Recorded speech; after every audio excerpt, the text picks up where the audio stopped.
तुमची मुलं शिक्षणामध्ये हुशार आहे, नासासारख्या संस्थेने घेतलेल्या कॉम्पिटिशनमध्ये त्यांनी जसा भाग घेतलेला आहे, त्या वेगवेगळ्या खेळाच्या स्पर्धांमध्ये सुद्धा चांगला सहभाग घेऊन ज्या खाशाबा जाधवांनी या शाळेमध्ये शिक्षण घेतलं आणि पहिलं व्यक्तिगत ऑलिम्पिकचं मेडल हे भारताला मिळवून दिलं, त्याचा सुद्धा वारसा हे आपण चालवत आहे, याचा सार्थ अभिमान आहे.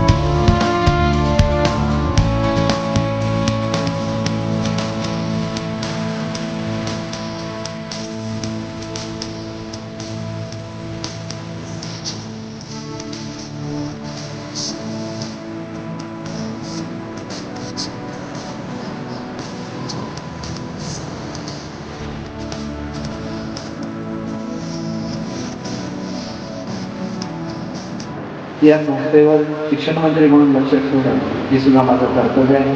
ते लक्ष ठेवलं जाईल. ज्याप्रमाणे मी आपल्याला सांगितलेलं आहे की शासन म्हणून या शिक्षण संस्थेच्या मागे उभं राहण्याचं कर्तव्य आहे.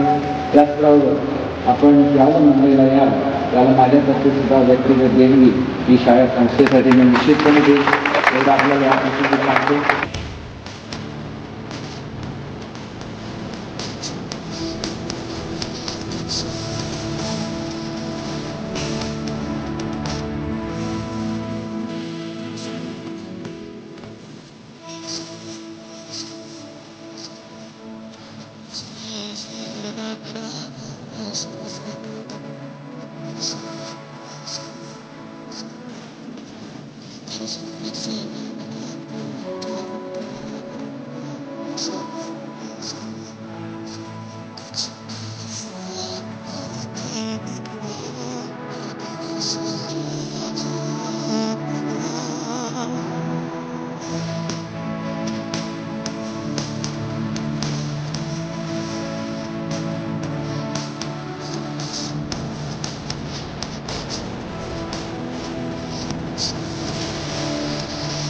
ज्यांनी महाराष्ट्राची मान ही संपूर्ण भारतामध्ये ताट उभी केली, ज्यांच्यामुळे आपण म्हणतो की सह्याद्री हिमालयाच्या मदतीला केला.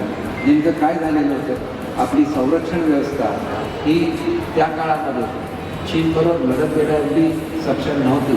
आणि त्यावेळेला जवाहरलाल नेहरूंना पंडित जवाहरलाल नेहरूंना ज्यावेळेला मदतीची गरज होती त्यावेळेला महाराष्ट्राच्या मुख्यमंत्र्यांना त्यांनी संरक्षण मंत्री म्हणून दिल्लीला बोलवलं.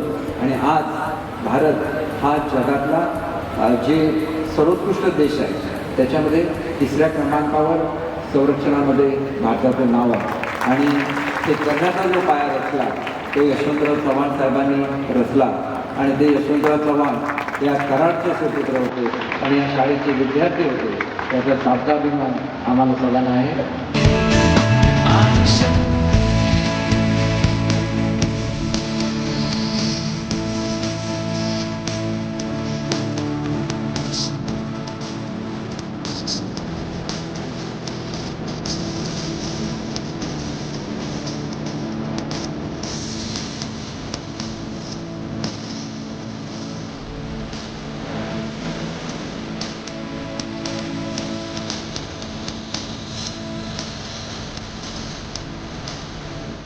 इतर जे अनेक मान्यवर जे या शाळेमध्ये शिकले त्याच्यामुळे अनेक मोठे मोठे पॉलिटिशियन झाले. राज्यामध्ये मुख्य सचिवांच्या पदापर्यंत अनेक लोक पोचले. अनेक लोक उत्कृष्ट डॉक्टर्स, इंजिनियर्स हे सगळे सर्व पदांपर्यंत ती लोक पोचली. आणि खरोखर मला असं वाटतं की आपल्यापैकी हायकोर्टच्या मुख्य न्यायाधीशसुद्धा आपल्या विद्यार्थीच्या एक विद्यार्थिनी होत्या. त्याचासुद्धा सार्थ अभिमान आम्हा सगळ्यांना आहे. मनापासून कराडचं जी वैभव स्थानं आहेत त्याच्यामध्ये एक आपलं हायस्कूल आहे, त्याचा मी अत्यंत जाणीवपूर्वक या ठिकाणी उल्लेख करतो. मला पुढच्या कार्यक्रमाला जायचं असल्यामुळे पुन्हा एकदा सर्व विद्यार्थी, सर्व पालक, सर्व शिक्षक वर्ग, शिक्षण संस्थेचे सर्व पदाधिकारी यांचं मनापासून आभार मानतो की आपल्या सुंदर अशा या शताब्दी पूर्तीच्या वर्षामध्ये मला सहभागी करून घेतलं, त्याच्याबद्दल आपले मनापासून आभार मानतो.